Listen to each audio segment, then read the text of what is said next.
Hello students, perfection IAS के digital platform पर आपका स्वागत है। मैं ओम प्रकाश आज आपके सामने उपस्थित हूँ केमिस्ट्री का कुछ इंपॉर्टेंट टॉपिक्स लेकर, जो आपके एग्ज़ाम के दृष्टिकोण से बहुत ही महत्वपूर्ण है। स्टूडेंट्स, आज के क्लास में आप देखेंगे कि मैटर के कितने स्टेट होते हैं। कोई भी पदार्थ, कोई भी मैटर कितने स्टेट में एग्जिस्ट कर सकता है, उसकी कितनी अवस्थाएँ हो सकती है, और वो सारे स्टेट्स का जो कंप्लीट इन्फॉर्मेशन है कि उसमें अट्रैक्शन किस तरह से होगा, एग्जिस्टेंस किस तरह से होगा, इन सब बातों को एक एक करके आज के क्लास में क्लियर करेंगे।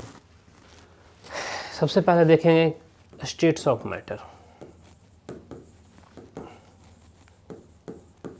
स्टेट्स ऑफ मैटर में सबसे पहला स्टेट होगा हमारा सॉलिड, दूसरा होगा लिक्विड,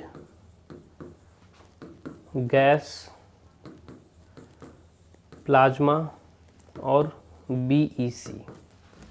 तो स्टूडेंट्स, इन सारे पांचों स्टेट्स को एक एक करके क्लियर करेंगे। तो सबसे पहला स्टेट जो है हमारा वो है सॉलिड स्टेट। कोई भी पार्टिकल इन पांचों स्टेट में हो सकता है। कोई भी पार्टिकल, कोई भी मैटर इन पांचों स्टेट में हो सकता है। वो सॉलिड भी हो सकता है, लिक्विड भी हो सकता है, गैस भी हो सकता है, और उसी एलिमेंट का हम लोग प्लाज्मा भी बना सकते हैं, और उसी एलिमेंट का बीईसी भी प्राप्त किया जा सकता है। मतलब जैसे कहने का मतलब ये है कि कोई भी मैटर हो वो इन पांचों स्टेट में किसी भी एक स्टेट में एग्जिस्ट कर सकता है। ऐसा नहीं है कि सिर्फ आयरन है, सिंपल सा बात, आयरन है तो आयरन ऐसा नहीं है कि हमेशा सॉलिड फॉर्म में होगा। आयरन को आप रॉड देखते हैं, छड़ देखते हैं, तो ये आयरन है तो ऐसा नहीं है कि ये हमेशा सॉलिड होगा। अगर आप इसको गर्म करेंगे तो ये लिक्विड बन जाएगा, और गर्म करेंगे तो फिर वो गैस बनेगा, और गर्म करेंगे तो फिर वो प्लाज्मा स्टेट का फॉर्मेशन करेगा। तो स्टूडेंट्स, इस तरह से, और बीईसी तो बहुत कूल टेम्परेचर, बहुत लो टेम्परेचर पे प्राप्त किया जाता है। प्लाज्मा बहुत हाई टेम्परेचर पे प्राप्त होता है, और बीईसी जो है बहुत ही कम टेम्परेचर पे प्राप्त होता है। कंडेंसेशन जैसा कि इसका नाम है, इसका फुल फॉर्म है बोस-आइंस्टाइन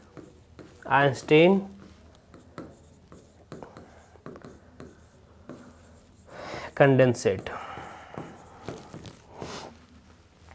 तो स्टूडेंट्स, बीईसी जो है ना वो एक कंडेंसेट है। इसको बहुत ही कम टेम्परेचर पर हम लोग प्राप्त करते हैं, इस स्टेट ऑफ मैटर को। तो हम लोग सबसे पहले देखते हैं सॉलिड स्टेट। सॉलिड स्टेट क्या होता है?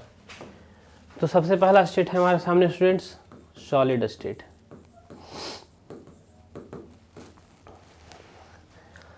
सॉलिड स्टेट में पार्टिकल्स किस तरह से होंगे? तो सिंपल सा बात, सॉलिड स्टेट वो स्टेट है मैटर का जिसमें पार्टिकल्स बहुत ही क्लोजली पैक होते हैं। इसमें पार्टिकल्स बहुत ही क्लोज पैक होंगे, और इसमें फोर्स ऑफ अट्रैक्शन बहुत ज़्यादा होने के वजह से एक पार्टिकल दूसरे पार्टिकल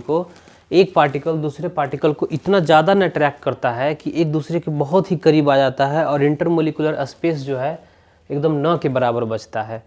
कंस्टिट्यूएंट पार्टिकल, हम लोग इसे बोल रहे हैं कंस्टिट्यूएंट पार्टिकल, जिससे ये बना हुआ है।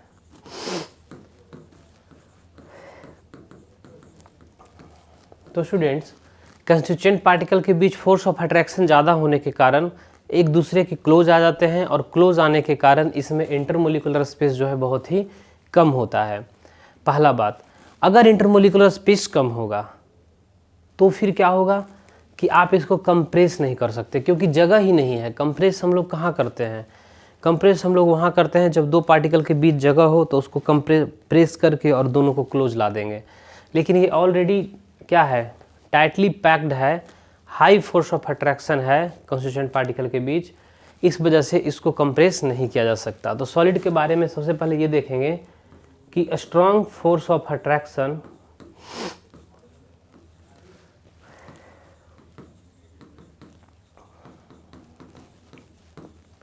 Between constituent particle.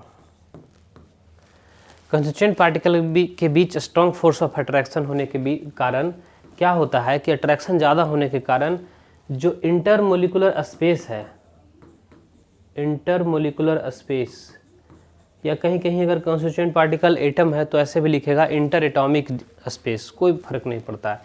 Intermolecular space is very less.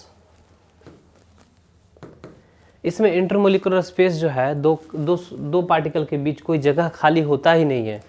इस वजह से ये क्या होता है? नॉन कंप्रेसिबल होता है या इनकम्प्रेसिबल होता है, आप कुछ भी बोल सकते हैं। नॉन कंप्रेसिबल या इनकम्प्रेसिबल होता है, क्योंकि इसमें स्पेस है ही नहीं, आप और क्लोज नहीं कर सकते। इतना ही नहीं स्टूडेंट, अगर इस सॉलिड पार्टिकल को गर्म किया जाता है तो क्या होता है कि जब भी किसी का एनर्जी बढ़ेगा तो उसका काइनेटिक एनर्जी भी बढ़ता है। अगर आप उसे हीट देते हैं तब उसमें एक मोशन आता है, कोई भी पार्टिकल में है।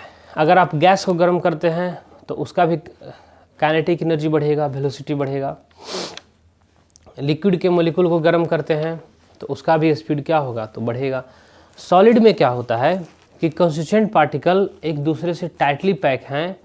टाइटली पैक होने की वजह से अगर आप इसे गर्म करते हैं तो इसके पार्टिकल्स फ्री नहीं हैं जो कि मूव कर सकें। इसके पार्टिकल्स जो हैं वो क्लोज पैक हैं, इसलिए अपने ही मेन पोजीशन पे क्या करते हैं, तो वाइब्रेट करते हैं। इसमें क्या होता है, वाइब्रेशन होता है। हीट करने के कारण इसमें क्या होता है, टू एंड फ्रो मोशन होता है, पीरियोडिक मोशन होता है, या कह सकते हैं SHM होता है। तो आगे पीछे से मूव करेगा वाइब्रेशन के कारण। तो एनर्जी बढ़ने के कारण सॉलिड के जो कंस्टिट्यूएंट पार्टिकल होते हैं उसमें क्या होता है, तो एक वाइब्रेशन होता है, एक मूवमेंट होता है, बस यही होता है। लेकिन अगर गैस और लिक्विड की बात करें तो उसमें अगर आप इसको गर्म करेंगे, गैस को या लिक्विड को, तो वैसे केस में क्या होगा कि पार्टिकल्स का मूवमेंट स्टार्ट होगा। लेकिन यहाँ पे सॉलिड के केस में कंस्टिट्यूएंट पार्टिकल का मूवमेंट नहीं होता है, बस क्या होता है, वाइब्रेशन होता है। तो constituent particles vibrates on heating. Particles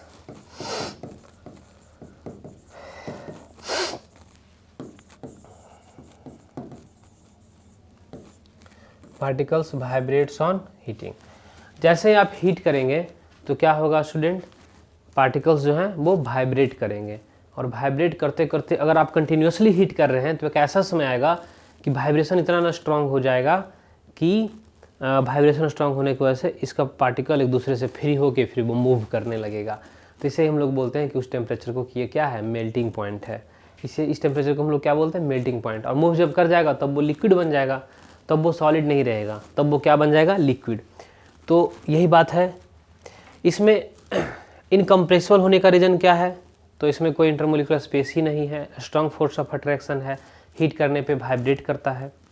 तो स्टूडेंट्स यहाँ पे वाइब्रेशन होता है, या कहीं कहीं पे ऐसे भी लिखा हुआ रहेगा कि ऑसिलेशन होता है, या कहीं कहीं लिखा रहेगा कि SHM करता है। तो बात वही हो गया, ठीक है, वाइब्रेट्स या ऑसिलेट्स।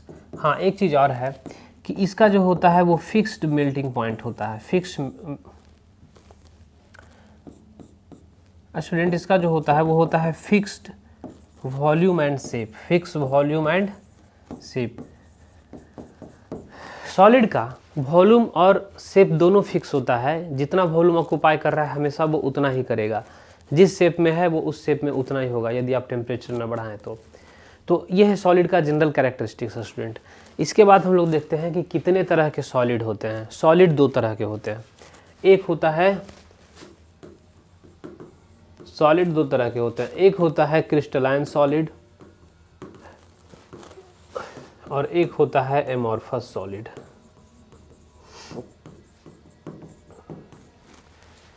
एक होता है क्रिस्टलाइन सॉलिड और एक होता है एमॉर्फस सॉलिड। ये दोनों में अंतर क्या होता है, चलिए इसको एक एक करके समझते हैं। देखिए, कोई भी सॉलिड है, जैसे प्लास्टिक है तो ये भी एक सॉलिड है। प्लास्टिक भी क्या है, एक सॉलिड है। और अगर बात करें आयरन का अगर कोई छड़ है, रॉड है, तो ये रॉड वगैरह भी क्या है, सॉलिड है। पर दोनों में बहुत अंतर है, दोनों के प्रॉपर्टीज़ में अंतर है, और दोनों सॉलिड है, लेकिन उसका क्लासिफिकेशन हम लोग क्रिस्टलाइन और एमॉर्फस के आधार पे कर सकते हैं। तो क्रिस्टलाइन किसे कहेंगे, तो क्रिस्टलाइन सॉलिड किसे कहेंगे, तो इसमें जो कंस्टिट्यूएंट पार्टिकल होते हैं वो एक रेगुलर पैटर्न में अरेंज होते हैं। कंस्टिट्यूएंट पार्टिकल क्या होते हैं,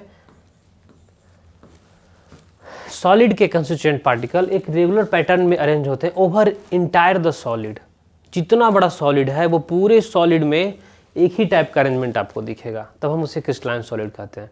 और एमॉर्फस में क्या होता है कि कंस्टिट्यूएंट पार्टिकल जो भी है उसका एक जैसा अरेंजमेंट नहीं है।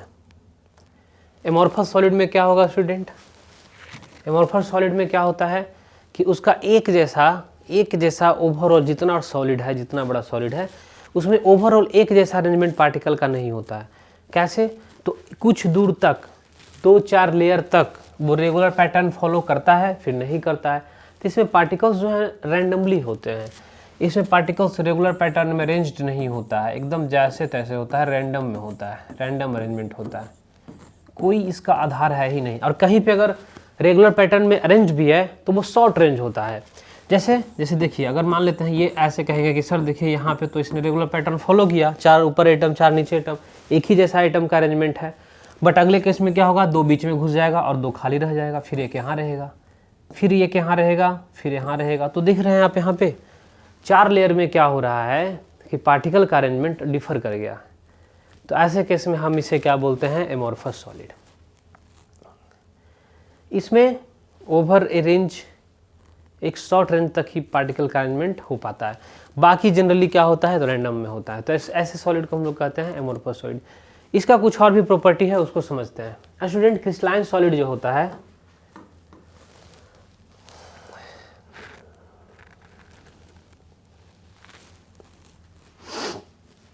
क्रिस्टलाइन सॉलिड जो होता है इसका फिक्स्ड मेल्टिंग पॉइंट होता है। इसका क्या होता है, fixed melting point. Fixed melting point मतलब क्या होता है, मतलब कि जैसे अगर कोई मेटल है, मान लेते हैं अगर वो 237 डिग्री सेल्सियस पे कोई मेल्ट करता है तो ये 236 तक मेल्ट नहीं करेगा, 237 पे ही मेल्ट करेगा। एक ऐसा टेम्परेचर जिस पे जाके वो लिक्विड बनेगा वो हमेशा कांस्टेंट होगा, कांस्टेंट प्रेशर पे। लेकिन एमोर्फस में क्या होता है कि इसका कोई फिक्स मेल्टिंग पॉइंट नहीं होता है। अब प्लास्टिक को आप ले लीजिए, इसका कोई ऐसा टेम्परेचर नहीं है जिस टेम्परेचर पे जाने के बाद उतना गर्म कर देंगे तो ये पिघल जाएगा। It melts over A range of temperature. अगर 130 डिग्री सेल्सियस आप बोलेंगे कि इसका मेल्टिंग पॉइंट है, तो ये 120 डिग्री सेल्सियस से 140 डिग्री सेल्सियस तक क्या होगा, मेल्ट होते रहेगा। It melts over A range of temperature, it melts over A range of temperature.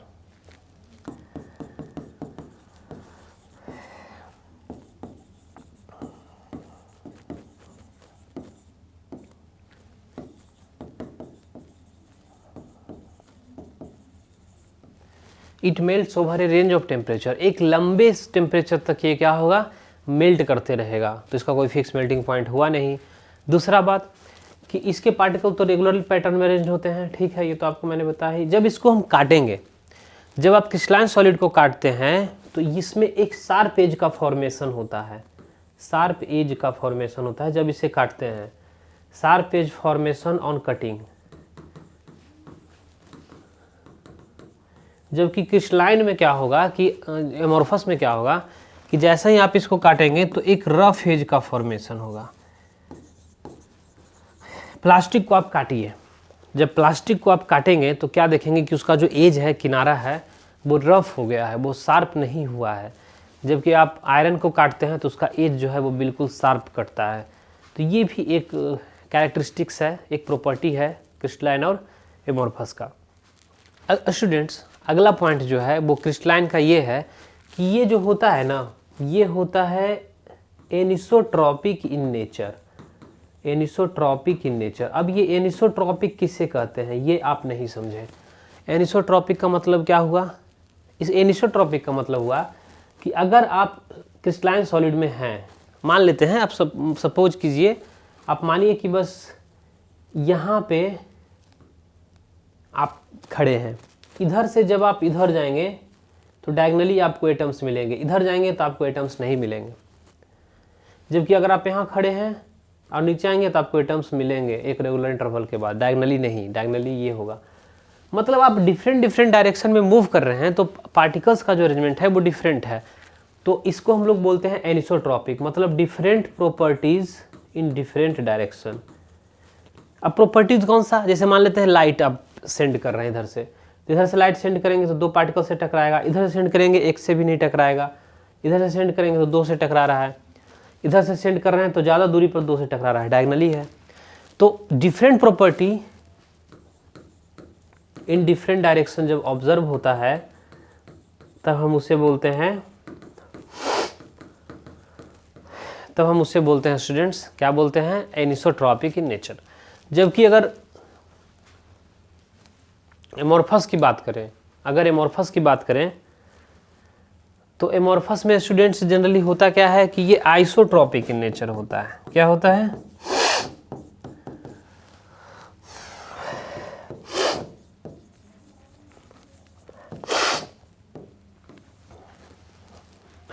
ये होता है स्टूडेंट्स आइसोट्रॉपिक इन नेचर।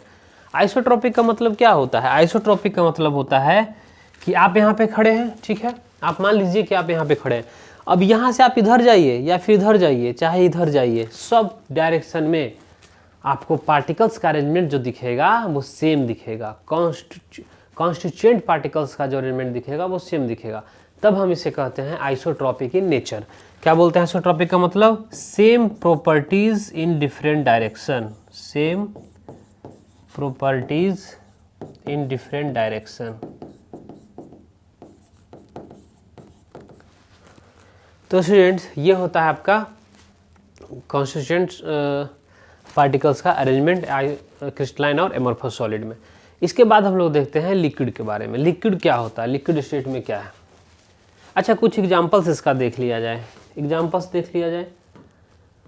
जैसे अगर क्रिस्टलाइन की बात करें तो NaCl, NaCl जो है वो क्रिस्टलाइन सॉलिड होगा। आयरन, कॉपर, एल्युमिनियम, ये सारे जो है मेटल्स हैं, AgCl, ये सारे के सारे आयनिक सॉलिड हो या कोई सॉलिड मेटल हो, सारे के सारे जो होते हैं वो क्रिस्टलाइन क्या होते हैं? सॉलिड होते हैं। क्वार्ज के बारे में भी देखा जाए तो ये भी क्रिस्टलाइन सॉलिड होता है। ये सारे के सारे क्या हैं? क्रिस्टलाइन सॉलिड है। लेकिन अगर एमोर्फस की बात करें तो एमोर्फस में क्या होगा? तो ग्लास जो है वो एक सुपर कूल्ड लिक्विड होता है। ग्लास जो है ना वो उसको हम लोग सॉलिड के श्रेणी में रखते ही नहीं। हम लोग बोलते हैं ना कि ग्लास जो है ना वो एक सूडो सॉलिड है, इसका बहुत सारा बिहेवियर जो है वो लिक्विड जैसा है, ये फ्लूइड जैसा है, ये फ्लो भी करता है। आप पुराने बिल्डिंग के शीशे को अगर देखते हैं, जो बहुत पुराना बिल्डिंग हो उसके खिड़की में अगर लगा हुआ शीशा है तो उसको आप देखेंगे तो नीचे शीशा का जो बॉटम पार्ट होगा, निचला भाग जो है मोटा हो जाता है, ऊपर भाग का क्या होता है? पतला हो जाता है। लिक्विड मोलिक्यूल के तरह फ्लो करता है ग्लास का मोलिक्यूल, इसलिए इसको क्या बोलते हैं? सूडो सॉलिड या सुपर कूल्ड लिक्विड। तो ग्लास जो है वो क्रिस्टलाइन नहीं है, वो एमोर्फस सॉलिड के श्रेणी में आएगा। इसके बाद देखते हैं quartz glass, plastic, rubber, ETC। तो ये सारे के सारे जो एग्जांपल्स हैं वो एमोर्फस हैं। और इधर का जो एग्जांपल है स्टूडेंट, ये जो है क्रिस्टलाइन है। अगर बात करें डायमंड की तो ये भी क्रिस्टलाइन होगा। डायमंड, ग्रेफाइट, ग्राफीन, ये सब भी जो है ना क्रिस्टलाइन में आएगा। लेकिन अगर बात करें कोल की तो कोल जो है, कोल, कोक, ये सब जो है वो एमोर्फस सॉलिड के श्रेणी में आएगा। आई होप आपको समझ में आया होगा सॉलिड स्टेट के बारे में कि सॉलिड में कंस्टिट्यूएंट पार्टिकल किस तरह से अरेंज होते हैं, कंस्टिट्यूएंट पार्टिकल का अरेंजमेंट का पैटर्न क्या होता है, इन सब बातों को आप समझें। और सॉलिड कितने टाइप के होते हैं, क्रिस्टलाइन क्या होता है, एमोर्फस क्या होता है, इन सब चीज़ों को आप देखें। अगला पॉइंट जो हमारा है स्टूडेंट वो है लिक्विड। लिक्विड को समझते हैं।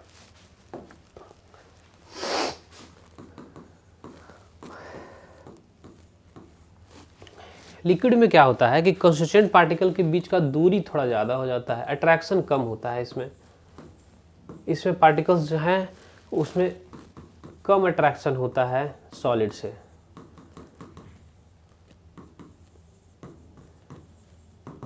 सॉलिड में जितना ज़्यादा अट्रैक्शन था कंस्टिट्यूएंट पार्टिकल के बीच, उससे कम अट्रैक्शन यहाँ पे होता है, इसलिए इंटरमोलिकुलर स्पेस थोड़ा सा ज़्यादा हो जाता है। High intermolecular space between constituent particle. Constituent particle के बीच जो होता है वो स्पेस थोड़ा बढ़ जाता है। अब आप कहीं कैसे नहीं समझे, कैसे लिक्विड में स्पेस होगा, तो आप सिंपल सा एक काम कीजिए, आप पानी में नमक घोलिए। अगर आप सैचुरेटेड सॉल्यूशन बनाने तक नमक घोलते हैं तो पानी का वॉल्यूम नहीं बढ़ेगा, जो पानी के बीच का स्पेस है उसमें नमक के जो आयंस होंगे वो ऑक्यूपाई करेंगे। तो ये बताता है कि लिक्विड मॉलिक्यूल के बीच में क्या होता है? स्पेस होता है। इसका फिक्स वॉल्यूम होता है। वॉल्यूम तो फिक्स होता है students, but not fixed shape.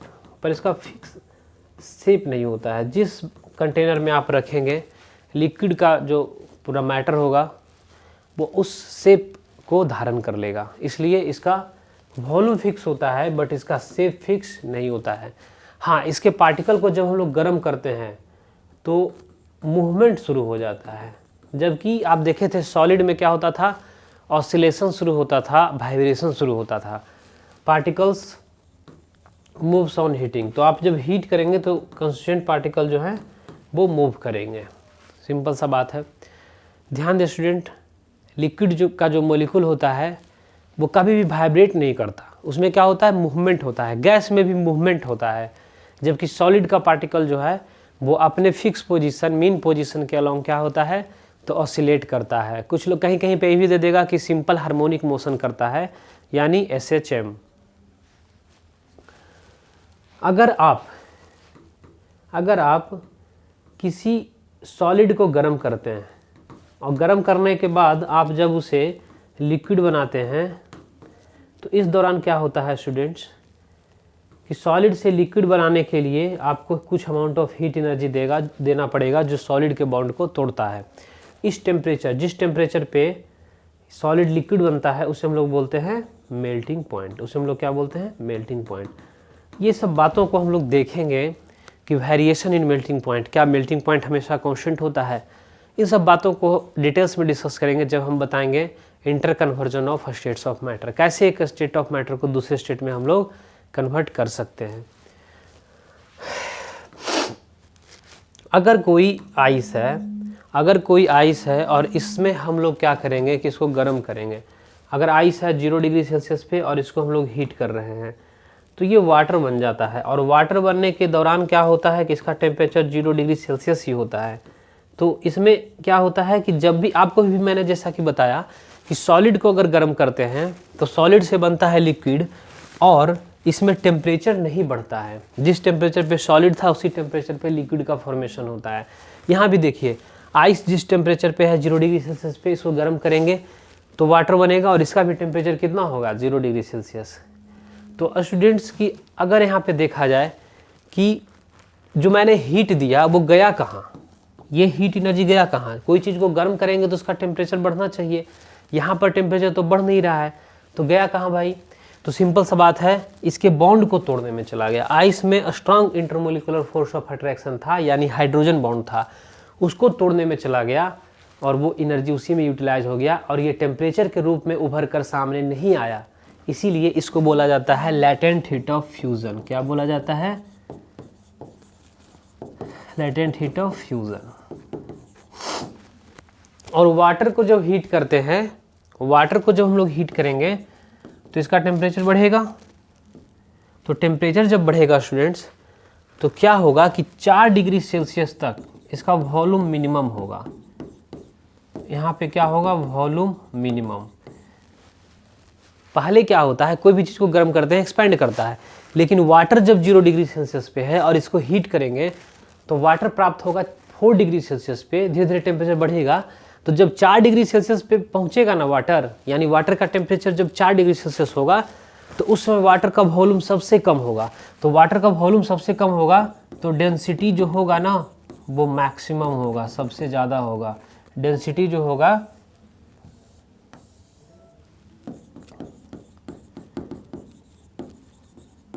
क्योंकि डेंसिटी इज इक्वल टू होता है, क्या होता है, मास बाई वॉल्यूम।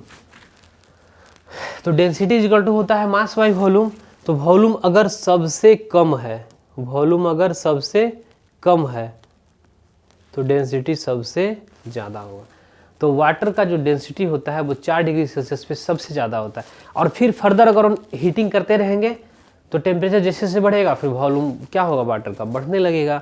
तो ये ध्यान रखना है कि 4 डिग्री सेल्सियस पे सबसे कम वॉल्यूम होगा, फिर हीट करते रहेंगे तो वॉल्यूम धीरे धीरे बढ़ते रह जाएगा। यानी 4 डिग्री सेल्सियस पे 4 डिग्री सेल्सियस पे water has occupies minimum volume, hence maximum density of water at 4 degree Celsius. ये बात को आपको हमेशा ध्यान रखना है, यहाँ से कई बार क्वेश्चन पूछे जा चुके हैं। तो स्टूडेंट अगले पॉइंट को हम लोग देखते हैं। इसको और भी कंप्लीट करेंगे जब हम गैस के बारे में बताएंगे, तो फिर हम आगे बताएंगे कि कैसे वाटर को ऑन हीटिंग करते हुए हम लोग गैस बनाते हैं। इसको समझते हैं।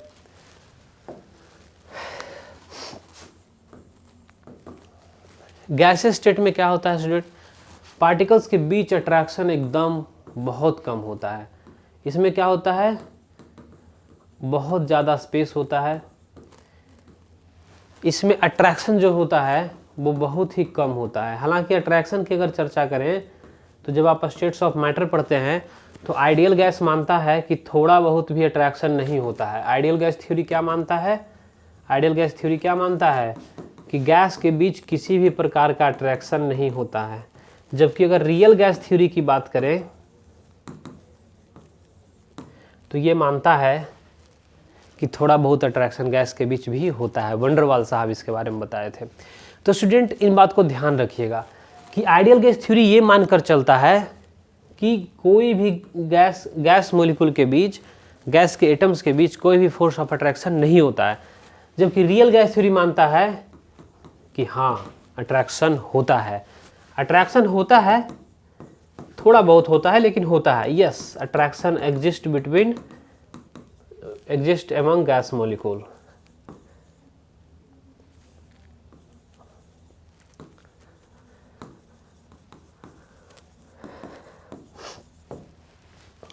तो अट्रैक्शन की बात जहाँ तक करते हैं स्टूडेंट, तो यहाँ पे दो बात आपको ध्यान रखना होगा कि आइडियल गैस थ्योरी या kinetic theory of gas, kinetic theory of gas भी कह सकते हैं, ये दोनों क्या मानता है कि अट्रैक्शन नहीं होता है। जबकि रियल गैस थ्योरी मानता है कि नहीं, अट्रैक्शन होता है, कम होता है लेकिन होता है। स्टूडेंट्स जब हम इसका टेम्परेचर बढ़ाते हैं ऑन हीटिंग, जब हम इसका टेम्परेचर बढ़ाते हैं तो काइनेटिक एनर्जी जो होता है गैस का वो बढ़ जाता है। काइनेटिक एनर्जी बढ़ जाने से क्या होगा कि वेलोसिटी जो है वो इंक्रीज कर जाएगा, यानी बढ़ जाएगा। तो गैस तो हमेशा मूवमेंट में होता है, कम टेम्परेचर है तो धीरे धीरे मूव कर रहा है। अगर आप टेम्परेचर बढ़ाएंगे, हीट करेंगे तो उसका एनर्जी बढ़ेगा, तो उसका वेलोसिटी भी क्या होगा, बढ़ेगा। और गैस जो होते हैं वो हाईली कंप्रेसिबल होते हैं। गैस जो होते हैं जो हाईली कंप्रेसिबल होते हैं, आप इसको बहुत ही कंप्रेस करके कम वॉल्यूम कर सकते हैं। क्यों कंप्रेसिबल होते हैं? क्योंकि इसके बीच जो है बहुत ज़्यादा स्पेस होता है, तो बहुत ज़्यादा इसको कंप्रेस किया जा सकता है। अगर आप हाईली कंप्रेसिबल होता है, अगर आप इसको लिक्विड बनाना चाहते हैं तो लिक्विड और गैस में क्या अंतर है? तो लिक्विड में ज़्यादा अट्रैक्शन है, मॉलिक्यूल ज़्यादा क्लोज है। तो आप गैस को क्या कीजिए कि लिक्विफिकेशन करने के लिए for liquefaction of gas, for liquefy A gas, temperature को घटाइए और प्रेशर को बढ़ाइए। ऐसा क्यों कर रहे हैं? टेम्परेचर को घटाने से मॉलिक्यूल का स्पीड कम होगा, स्थिर होगा। प्रेशर बढ़ाने से क्लोज आएगा तो थोड़ा बहुत वंडरवाल अट्रैक्शन, डायपोल अट्रैक्शन या H1 जो भी वहाँ पे है वो ज़्यादा लगेगा। तो टेम्परेचर को सबसे पहले कम कीजिए, प्रेशर को हाई कीजिए, तब जाके कोई भी गैस क्या होगा, लिक्विफाई होगा। टेम्परेचर क्या होना चाहिए, कम, प्रेशर क्या होना चाहिए, ज़्यादा।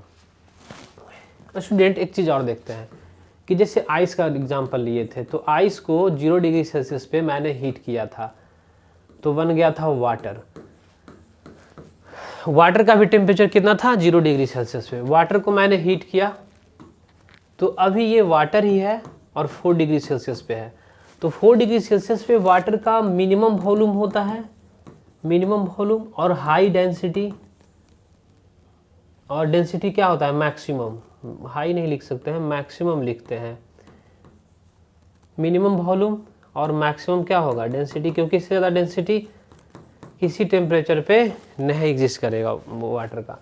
और वाटर को अगर हीट करते चले गए इसी तरह से तो 100 डिग्री सेल्सियस टेम्परेचर हो जाएगा और अभी भी क्या रहेगा, वाटर रहेगा, अभी भी क्या रहेगा, वाटर।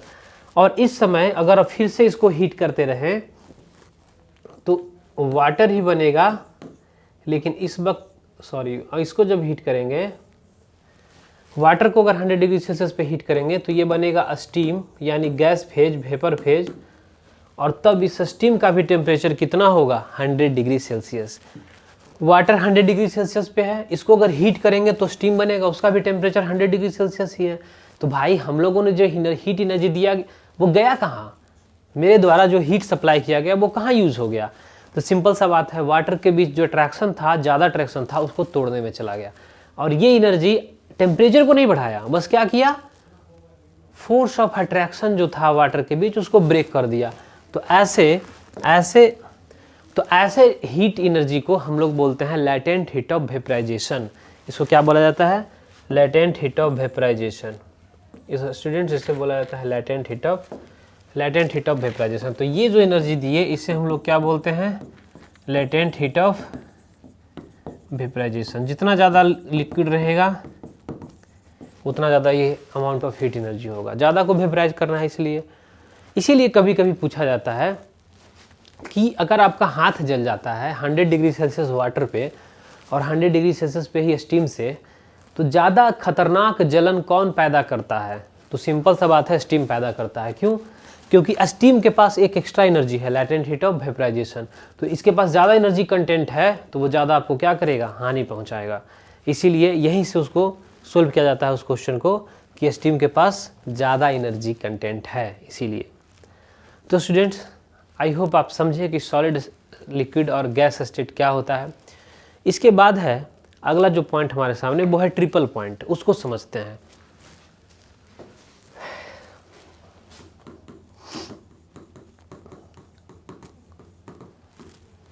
ट्रिपल पॉइंट किसे कहते हैं और वाटर के लिए ट्रिपल पॉइंट क्या होता है, ये समझते हैं। देखिए, ट्रिपल पॉइंट एक ऐसा पॉइंट है, एक ऐसा फिजिकल स्टेट है जिस फिजिकल स्टेट पे किसी भी मैटर का, this is the physical state eight which three states of matter three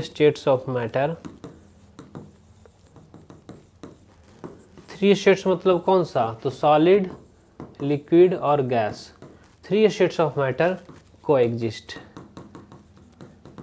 ये एक ऐसा स्टेट है मैटर का, जिस स्टेट पे सॉलिड भी होगा, लिक्विड भी होगा और गैस भी होगा। तो अगर हम वाटर के लिए देखें, वाटर के लिए तो क्या प्रेशर रखना चाहिए और क्या टेम्परेचर रखना चाहिए कि इसमें सॉलिड भी हो, मतलब आइस भी रहे, लिक्विड भी रहे, पानी भी रहे और स्टीम भी रहे। तो ऐसे के लिए जो प्रेशर होना चाहिए और टेम्परेचर होना चाहिए 0.0098 डिग्री सेल्सियस। इतना टेम्परेचर जब आप रखते हैं, इतना टेम्परेचर आप रखते हैं और प्रेशर कितना होना चाहिए? 4.7 mm ऑफ Hg। इतना प्रेशर और इतना टेम्परेचर जब आप मेंटेन रखते हैं, तो इस टेम्परेचर और प्रेशर पे सॉलिड भी रहेगा, आइस भी रहेगा, लिक्विड भी रहेगा और आपका गैस भी रहेगा। यानी तीनों स्टेट वाटर के लिए एग्जिस्ट करेगा इस स्टेट पे। ये पूछा हुआ क्वेश्चन है। अब ये 66 या 7 में पूछा हुआ था। तो स्टूडेंट्स, आपने देखा कि ट्रिपल पॉइंट क्या होता है। ट्रिपल पॉइंट वाटर के लिए प्रेशर इतना होना चाहिए, टेम्परेचर इतना होना चाहिए। प्रेशर यहाँ पे मैंने 4.7 mm ऑफ Hg लिखा है, इसको पास्कल में चेंज करेंगे तो 611.6 पास्कल के आसपास आएगा। तो ये भी आप समझ सकते हैं कि यूनिट है ये प्रेशर का। मैंने आपको बेसिक क्लास में सब बताए हैं कि प्रेशर को किन किन यूनिट में रिप्रेजेंट किया जाता है, तो इन सब बातों को तो ध्यान दें स्टूडेंट्स कि ये होता है आपका ट्रिपल पॉइंट। इसको आपको याद ही रखना है। गैस के बारे में एक चीज़ और हमेशा ध्यान रखना है, कोई कंटेनर में अगर गैस है तो इसमें एक प्रेशर होता है। जैसा कि आप देखते होंगे, आप जब गाड़ी के टायर में हवा लेने जाते हैं तो हवा का प्रेशर जब लेने जाते हैं तो उसमें एक मशीन मैनोमीटर से वो चेक करता है कि आपके टायर का प्रेशर कितना है। तो प्रेशर गैस जहाँ होगा वहाँ पे क्या होगा? प्रेशर होगा। गैस जहाँ पे होगा वहाँ पे प्रेशर होगा। तो मशीन से चेक करेगा कि कितना प्रेशर है और कितना आइडियल है होना चाहिए, फिर वो उतना प्रेशर को क्या करता है? मेंटेन कर देता है। तो ये गैस के कारण प्रेशर कैसे जनरेट होता है, ये बात को आपको समझना है। प्रेशर ड्यू टू गैस, तो गैस के कारण प्रेशर कैसे होता है? तो इसको ऐसे समझते हैं, गैस मॉलिक्यूल हमेशा क्या होता है? मोशन में होता है। Gas molecules are always in motion. जैसे जैसे टेम्परेचर बढ़ेगा स्पीड भी क्या होगा? ज़्यादा होगा गैस मॉलिक्यूल का। तो गैस का जो मॉलिक्यूल है या एटम है, ये क्या होता है? हमेशा क्या होता है? मूवमेंट में होता है, आर इन मूवमेंट। और मूवमेंट के दौरान क्या होता है कि ये दूसरे गैस मॉलिक्यूल से टकराता है और वॉल ऑफ कंटेनर से टकराता है। ये क्या होगा कि इससे टकराएगा और इतना ही नहीं, ये घूमते घूमते इस दीवार से टकराएगा। तो जब ये टकराता है तो मोमेंटम चेंज होगा, जा रहा है भी से, आया भी भी से, क्योंकि इसके बीच का कोलिजन परफेक्टली इलास्टिक होता है, इसलिए कोई एनर्जी का लॉस नहीं होता है। तो अगर टकराना है जिस सरफेस से या मॉलिक्यूल से, टकराने से पहले वेलोसिटी भी, तो आने समय वेलोसिटी माइनस भी। तो इसमें क्या होता है, मोमेंटम कंजर्व होता है, मोमेंटम का चेंज होता है, और जहाँ मोमेंटम का चेंज होगा वहाँ फोर्स लगेगा, फोर्स जहाँ होगा वहाँ प्रेशर होगा। तो गैस मॉलिक्यूल जो होता है वो मूवमेंट में होता है, it collides, gas molecules collides with other molecule और वॉल ऑफ कंटेनर। अब जहाँ पे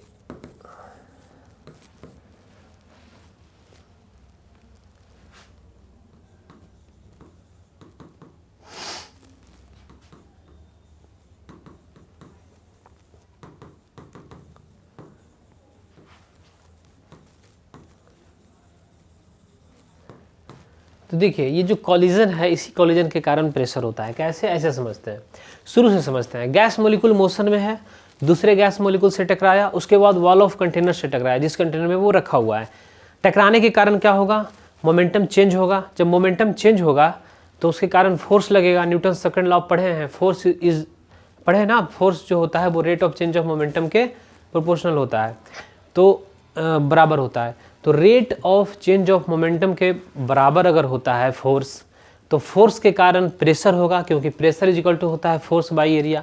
तो कोलिजन के कारण ही सारा चीज़ जनरेट हुआ, चाहे वो फोर्स हो या फिर प्रेशर हो। तो gas molecules collides with other gas molecule और wall of container, this collision generate क्या करता है, प्रेशर। ये कोलिजन ही क्या करता है, प्रेशर जनरेट करता है। तो स्टूडेंट्स, सॉलिड लिक्विड गैस के बाद जो फोर्थ स्टेट ऑफ मैटर आता है वो है प्लाज्मा स्टेट। प्लाज्मा स्टेट में क्या होता है,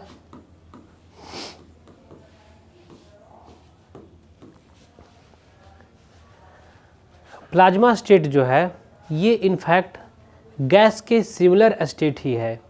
इसको अच्छे से समझते हैं। पहले इसके बारे में जानते हैं कि सबसे पहले प्लाज्मा के बारे में कौन बताए थे, तो बताए थे विलियम क्रूक्स, और इसका जो नाम है वो प्लाज्मा स्टेट वो दिया किसने था, तो दिया था Irwin लैंगमिर।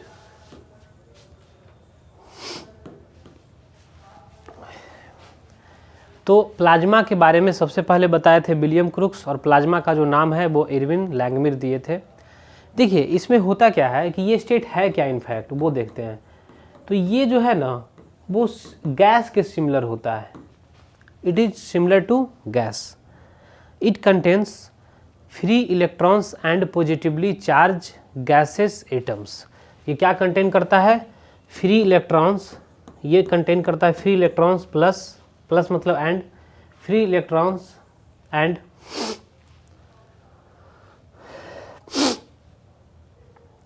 Positively charged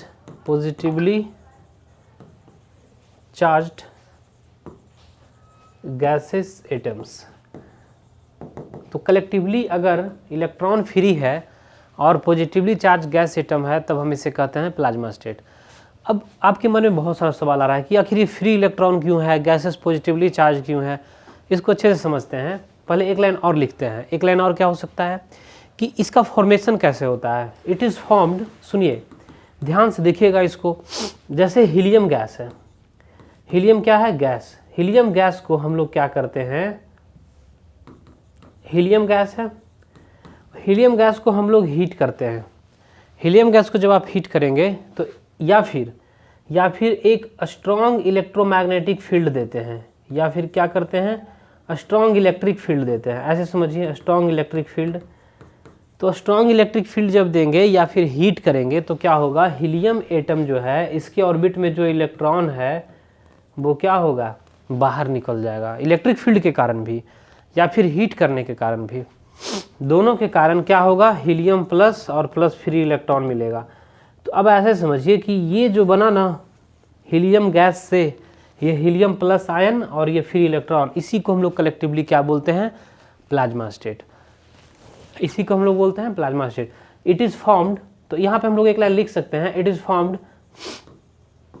when gases atoms heated और subjected to a strong electric field, subjected to a strong electric field। अब इलेक्ट्रिक फील्ड से स्ट्रॉन्ग इलेक्ट्रिक फील्ड में जब हम इसको रखेंगे कोई भी गैसेस एटम्स को, तो फिर ये क्या होगा, प्लाज्मा स्टेट का फॉर्मेशन करेगा। जैसे ट्यूबलाइट में जो कॉन्सेप्ट है, जो पहले आता था मरकरी वेपर ट्यूबलाइट, उसमें क्या होता था कि मरकरी का वेपर और नोबल गैस दोनों को ट्यूबलाइट में भरा जाता था। तो मरकरी वेपर और नोबल गैस को जब भरा जाता था ट्यूबलाइट में, तो उसमें क्या होता था कि हम लोग एक इलेक्ट्रिक फील्ड अप्लाई करते थे। कैसे अप्लाई करते थे, दोनों एंड के अक्रॉस हम लोग एक हाई पोटेंशियल जनरेट करते थे। जैसे ये ट्यूबलाइट होता था और इधर के बीच हम लोग क्या करते थे कि हाई पोटेंशियल अप्लाई करते थे, और बीच में वेपर होता था, और ये इनफैक्ट क्या बनाता था, इलेक्ट्रिक फील्ड जब अप्लाई होता था इसके बीच, इस एंड से इस एक प्लस एक माइनस, बीच में इलेक्ट्रिक फील्ड होगा, उसके कारण बीच का जो गैसेस मॉलिक्यूल्स होता, गैसेस एटम्स होता था, वो इनफैक्ट क्या बन जाता था, तो इलेक्ट्रिक फील्ड के प्रभाव में आकर वो प्लाज्मा बन जाता था। प्लाज्मा बनने का रीज़न क्या है कि इलेक्ट्रिक फील्ड आएगा तो उससे इलेक्ट्रॉन निकल जाएगा। अब यहाँ पर एक बात है कि इलेक्ट्रिक फील्ड के कारण इलेक्ट्रॉन कैसे निकल जाएगा, हीट करने के कारण इलेक्ट्रॉन कैसे निकल जाएगा। तो ध्यान से समझिए, कोई भी एटम्स में अगर कोई इलेक्ट्रॉन है, अगर कोई एटम में कोई इलेक्ट्रॉन है, तो इसके पास कुछ एनर्जी होता है, और अगर आप उससे ज़्यादा एनर्जी या लगभग उतना ही एनर्जी अगर आप उसे देंगे तो वो वहाँ से निकल जाएगा और आयनाइज हो जाएगा। इस एनर्जी को हम लोग बोलते हैं आयनाइजेशन एनर्जी। तो स्टूडेंट्स यहाँ पर देखिए कि हीलियम का जो एटम है, इससे इलेक्ट्रॉन बाहर निकल गया, तो ये क्या हो गया, He+, क्योंकि इसने इलेक्ट्रॉन लॉस किया, और फ्री इलेक्ट्रॉन, तो ये कलेक्टिवली मिल के क्या बनाता है, तो प्लाज्मा स्टेट। तो यही होता है प्लाज्मा स्टेट, ये गैस से बनता है। ऐसे भी समझ सकते हैं आप कि जैसे मान लेते हैं आपके पास H2O है, ये क्या है, लिक्विड, इसको हम लोग गर्म किए तो क्या बना, H2O गैस, इसको भी हम लोगों ने गर्म किया तो बना H+O एटम्स, और तब इसको भी हम लोगों ने गर्म किया तो क्या होगा कि बना यहाँ पे ऑक्सीजन प्लस और प्लस फ्री इलेक्ट्रॉन। तो ये बनाया कौन सा स्टेट, प्लाज्मा। क्यों, क्योंकि अब ये जो है हाइड्रोजन और ऑक्सीजन, ये सारे बॉन्ड टूटकर एटम्स का रूप ले लिया, और वो एटम को और हम हीट करते चले गए हम लोग, तो फिर वो फाइनली क्या बनाया, तो plasma state. Plasma state overall neutral होता है। प्लाज्मा स्टेट क्या होता है, ओवरऑल न्यूट्रल होता है। न्यूट्रल क्यों होता है, न्यूट्रल क्यों होता है, इसलिए होता है कि जितना कैटायन है उतना ही एनायन है, मतलब जितना पॉजिटिव चार्ज उतना ही इलेक्ट्रॉन, तो दोनों एडअप होके फाइनली क्या करेगा, एक न्यूट्रल सिस्टम का फॉर्मेशन करेगा, जितना प्लस उतना माइनस। इसीलिए प्लाज्मा स्टेट ओवरऑल कह सकते हैं कि ये न्यूट्रल होगा, कह सकते हैं। और होता है ये न्यूट्रल, हाँ कि ये दोनों अलग अलग होता है। गैसेस जो होते हैं ना वो पॉजिटिवली चार्ज होते हैं, फ्री इलेक्ट्रॉन्स अलग होता है। तो ये था आपका प्लाज्मा स्टेट।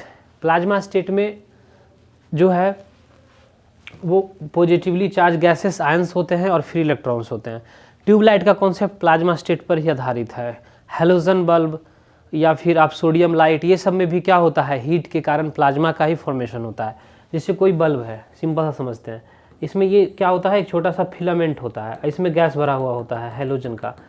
जब आप करंट देते हैं, इसे पोटेंशियल अप्लाई कराते हैं, जैसे ही पोटेंशियल जाएगा ये गर्म होगा, ये गर्म होने के बाद ये गैस को क्या कर देगा, तो गैस को इतना ना हीट देगा कि वो प्लाज्मा बन जाएगा। ट्यूबलाइट में क्या होता था कि ट्यूबलाइट में इतना ना हम लोग इलेक्ट्रिक फील्ड देते थे कि इसके बीच का गैस जो होता था वो प्लाज्मा बन जाता था। गैस आयोनाइज हो गया तो वो प्लाज्मा बन गया। ठीक है, तो यहाँ पे इलेक्ट्रिक फील्ड के कारण और यहाँ पे हीट के कारण, फिलामेंट अगर है तो उसके हीट के कारण गैस प्लाज्मा हो रहा है। इलेक्ट्रिक फील्ड अगर ट्यूबलाइट है तो इसमें इलेक्ट्रिक फील्ड के कारण गैस क्या हो जा रहा है, तो प्लाज्मा बन जा रहा है। तो इलेक्ट्रिक फील्ड और हीट दोनों ही रिस्पॉन्सिबल है प्लाज्मा स्टेट के फॉर्मेशन के लिए। आप गर्म करके भी किसी गैस से उसके इलेक्ट्रॉन को निकाल सकते हैं, या फिर एक हाई पोटेंशियल भी अप्लाई करेंगे तो उसका एटम जो होगा वो इलेक्ट्रॉन को क्या करेगा, रिलीज कर देगा। तो सिंपल सा यहाँ पे आप समझ सकते हैं प्लाज्मा स्टेट को। तो यही था स्टूडेंट प्लाज्मा स्टेट, ये गैस के सिमिलर होता है। अब चूंकि ये ध्यान दें कि ये सबसे ज़्यादा टेम्परेचर पे पाया जाएगा, इसका एनर्जी कंटेंट बहुत ज़्यादा होता है, इसका एनर्जी कंटेंट बहुत ज़्यादा होता है, क्योंकि बहुत ज़्यादा एनर्जी जब उसे देंगे या फिर हाई इलेक्ट्रिक फील्ड अप्लाई करेंगे तब जाकर प्लाज्मा का फॉर्मेशन होता है। इसलिए हाईएस्ट एनर्जी कंटेंट होता है प्लाज्मा स्टेट में। तो प्लाज्मा स्टेट में और सब स्टेट से क्या होता है, हाईएस्ट एनर्जी कंटेंट होता है। तो ये बात आपको हमेशा ध्यान रखना है। इसके बाद का जो स्टेट है स्टूडेंट वो है BEC, बोस-आइंस्टीन कंडेंसेट। चलिए हम लोग देखते हैं fifth state of matter.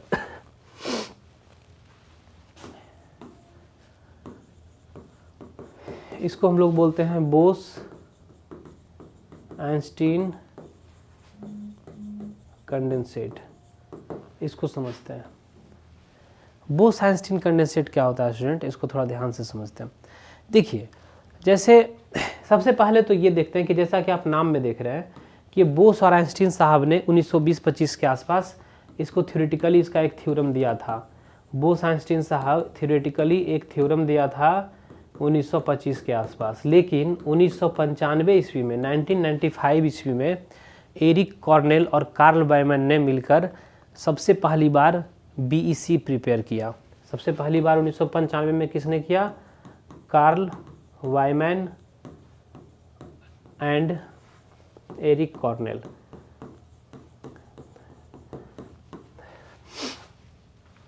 Karl Wieman और एरिक कॉर्नेल ने सबसे पहले 1995 में प्रिपेयर्ड किया क्या? BEC। प्रिपेयर्ड किया क्या? Bose-Einstein condensate. किसको यूज करते हुए? रुबिडियम एटम्स को यूज करते हुए, रुबिडियम को, Rb को। ये क्या है? अल्कली मेटल है। रुबिडियम कहाँ का है? तो फर्स्ट ग्रुप का है, इसलिए हम लोग इसको बोलते हैं alkali metal, first group element. Lithium, sodium, potassium, rubidium, caesium और फ्रांसियम। तो स्टूडेंट सबसे पहली बार 1995 ईस्वी में 1995 में एरिक कॉर्नेल और कार्ल वाइमन ने इसको प्रिपेयर किया।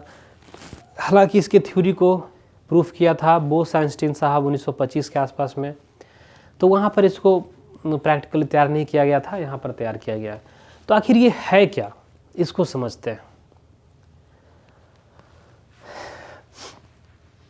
तो स्टूडेंट सबसे पहले इसमें समझते हैं कि आखिर बनता कैसे है, आखिर हम कैसे, जैसे प्लाज्मा बनाने के लिए हम लोगों ने क्या किया, हम लोगों ने मॉलिक्यूल को या फिर गैस को हम लोगों ने क्या किया? हीट किया या फिर हाई इलेक्ट्रिक फील्ड दिया। उस हीट या इलेक्ट्रिक फील्ड के कारण क्या हो गया? वो चार्ज हो गया, और चार्ज होने के बाद उसने प्लाज्मा स्टेट का फॉर्मेशन किया, पॉजिटिवली चार्ज गैस एटम्स और फ्री इलेक्ट्रॉन। इसमें क्या होता है, ये तैयार कैसे होता है, आखिर कैसे हम लोग प्रिपेयर कर सकते हैं BEC को? It is formed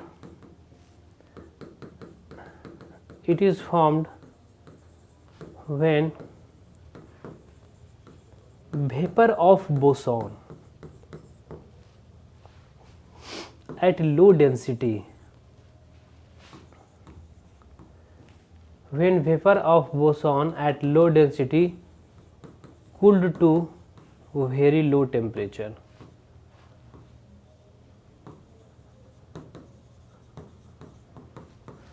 स्टूडेंट्स ये बनता कैसे है, इस स्टेट को हम लोग कैसे प्राप्त कर सकते हैं? तो जब वेपर ऑफ बोसॉन को हम लोग लो डेंसिटी पे बहुत ही कम टेम्परेचर तक ले जाते हैं तो BEC का फॉर्मेशन होता है। अब ये बोसॉन क्या है, तो बोसॉन के बारे में मैंने एटॉमिक स्ट्रक्चर के लेक्चर में इसको कवर कर लिया है।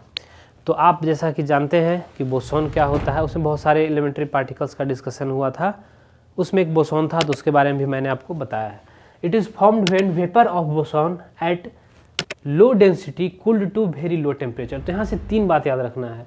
पहला बात कि वेपर ऑफ बोसॉन, दूसरा कि लो डेंसिटी, डेंसिटी का क्या होगा? बहुत लो, और वेरी लो टेम्परेचर, बहुत कम टेम्परेचर तक जब इसको हम इसीलिए इसका नाम ना कंडेंसेट है। इसका नाम कंडेंसेट क्यों दिया गया? इसका नाम कंडेंसेट क्यों दिया गया? क्योंकि इसको कंडेंस करके हम लोग क्या कर रहे हैं? कोई स्टेट का फॉर्मेशन कर रहे हैं। तो इनफैक्ट बोस-आइंस्टीन साहब थ्योरेटिकली दिए थे 1995 में, इसको सबसे पहली बार तैयार किया गया रुबिडियम एटम को यूज़ करते हुए। और ये फॉर्म कैसे होता है? तो इनफैक्ट ये फॉर्म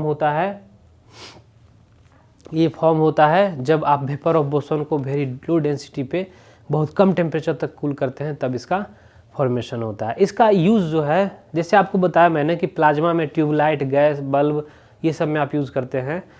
तो यहाँ पे जो BEC है, इसका यूज़ जनरली लेबोरेटरी में ही होता है, रिसर्च के क्षेत्र में ही होता है, बहुत ही माइक्रोस्कोपिक लेवल पे। इसका जनरली डेली लाइफ में कोई यूज़ वैसा नहीं है। तो स्टूडेंट्स आई होप कि आपको 5 स्टेट्स ऑफ मैटर अच्छे से क्लियर हुआ। मिलेंगे अगले क्लास में एक कॉन्सेप्चुअल टॉपिक के साथ। जय हिंद।